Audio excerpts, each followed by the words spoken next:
خیال آیا کہ عورتوں کے پاس اپرچونیٹیز بہت کم ہوتی ہے. ایسا بہت کم ہوتا ہے کہ عورتیں اپنی بات کر سکیں اور آسانی سے اپنے آپ کو یا کھل کر وہ اپنے آپ کو ایکسپریس کر سکیں. اس لیے میں نے سوچا, میں چاہتی تھی کہ عورتوں کو ایک فیئر اپرچونیٹی ملے اس تحصیل کے اندر. ان کے جو بھی پرابلمز ہیں وہ ایٹ لیسٹ میرے ساتھ شیئر تو کر دیں, کہ ان کو کوئی ملے جو ان کی بات یا ان کا مسئلہ سن رہا ہے. اس کے لیے پھر میں نے مختلف ڈپارٹمنٹس کو جو ہے کانٹیکٹ کیا, ان کی ہیلپ لی. میں نے ان کو سب کے ریپرزنٹیٹیوز کو میں نے کال کیا, کیونکہ مسئلہ جو ہے وہ کسی ایک ڈپارٹمنٹ سے ریلیٹڈ نہیں ہوتا. یہاں پہ پولیس کے بھی ریپرزنٹیٹیوز ہیں, ہیلتھ ڈپارٹمنٹ کے بھی, ایجوکیشن کے بھی, میرا ریونیو اسٹاف بھی ہے. اور میں نے جو ان کے مسئلے سنے, کچھ کا جو ہے کچھ کے فائنینشیل ایشوز تھے, زیادہ کے کیسز اس طرح تھے کہ ان کے ساتھ گھریلو تشدد ہوتا ہے, اور کچھ جو ہے وہ ریونیو میٹرز ہیں, مطلب ان کے پاس قبضے نہیں ہیں, ان سے قبضے لیے گئے ہیں. کسی کا ایجوکیشن سے ریلیٹڈ پوسٹنگ یا ٹرانسفر, اس طرح کے مسائل ہیں.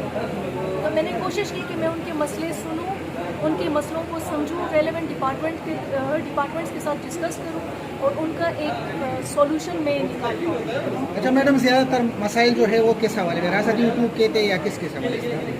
زیادہ تر مسائل جو آج میرے سامنے آئے وہ ریونیو میٹر سے, مطلب لوگوں کے پاس جو ہے وہ انتقالات موجود ہے, کاغذات میں زمینیں ان کے پاس ہے لیکن ان سے قبضے لیے گئے ہیں. میڈم یہ بتائیے گا, آپ نے یہاں پہ کھلی کچہری کا انعقاد کیا ہے, تو آپ کتنی مطمئن ہیں؟ خواتین زیادہ تعداد میں ہیں یا آپ مطمئن ہیں؟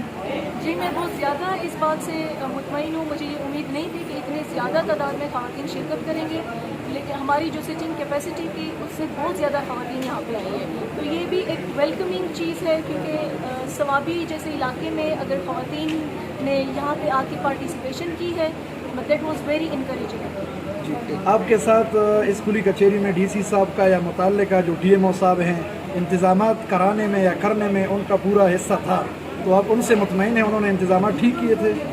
جی بالکل, یہ میں نے اپنے ڈی سی صاحب کی ڈائریکشن پہ کی ہے. میرے ڈی سی صاحب جو ہے وہ چاہتے ہیں کہ عورتوں کو بھی ہم آگے لائیں, ہم ان کے مسائل سنیں. تو ڈاکٹر طارق اللہ صاحب کا اس میں بہت بڑا رول ہے, اور ٹی ایم اے نے بھی ہماری ہر ممکن ہیلپ کی ہے. جی, یہ تھی میڈم انمول عمر, اور یہ ان دا ہسٹری آف ثوابی اور particularly in the history of tehsil Lahore یہ فرسٹ ٹائم کھلی کچہری کا کنڈکٹ کیا ہے انہوں نے خواتین کے لیے. اور یہ ایک ہیلتھی سائن ہے کہ کنزرویٹو سوسائٹی میں جہاں پر ہماری فیمیل یوزولی گھروں سے نہیں نکلتی, لیکن انہوں نے آج بھرپور شرکت کر کے اس چیز کا ثبوت دیا ہے کہ اگر ان کو اداروں میں بیٹھے ہوئے لوگ, اگر وہ ایماندار ہو, اگر وہ انرجیٹک ہو, تو لوگوں کا اعتماد ابھی بھی اداروں پر اور ان پر موجود ہے.